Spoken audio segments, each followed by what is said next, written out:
Moscow में आग के गोलों की बारिश से समूचा रूस थर्रा गया है। रूस और यूक्रेन के बीच जारी जंग के बीच मॉस्को पर रात के अंधेरे में एक बहुत बड़ा ड्रोन हमला हुआ। रूस का दावा है कि यह हमला यूक्रेन ने किया है।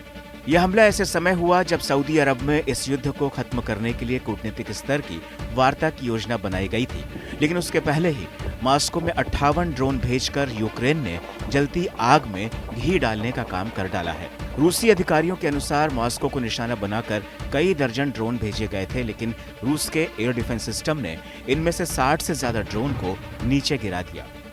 मॉस्को के मेयर सर्गेई सोबियानिन ने कहा कि इस हमले से शहर की कई इमारतों को नुकसान पहुंचा है, हालांकि किसी बड़े जान माल के नुकसान की खबर नहीं है। रूस के मुताबिक मॉस्को पर इस हमले में एक शख्स की मौत हो गई, जबकि 3 लोग घायल हो गए। रामिन्स्की के एक रिहायशी सोसाइटी के कई अपार्टमेंट्स को इस ड्रोन अटैक से नुकसान पहुंचा है। वहीं इन हमलों की वजह से मॉस्को के 3 प्रमुख हवाई अड्डों से उड़ानों को अस्थायी रूप से सस्पेंड कर दिया गया। इसके अलावा इन हमलों का ट्रेन सेवाओं पर भी असर पड़ा, जिससे यात्रियों को काफी परेशानी का सामना करना पड़ा है। इस हमले से अंतर्राष्ट्रीय समुदाय में हलचल मच गई है। कई देशों ने इस हमले की निंदा की है और तनाव को कम करने के लिए वार्ता पर जोर दिया है।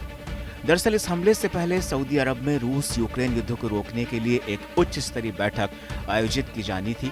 इस बैठक में यूक्रेन और अमेरिका के प्रतिनिधिमंडल शामिल होने वाले थे। यूक्रेन के राष्ट्रपति वोलोदिमीर जेलेंस्की ने क्राउन प्रिंस से मुलाकात की, जिससे साफ है कि यूक्रेन सौदेबाजी की टेबल पर अपनी कूटनीतिक स्थिति मजबूत करने की कोशिश कर रहा है।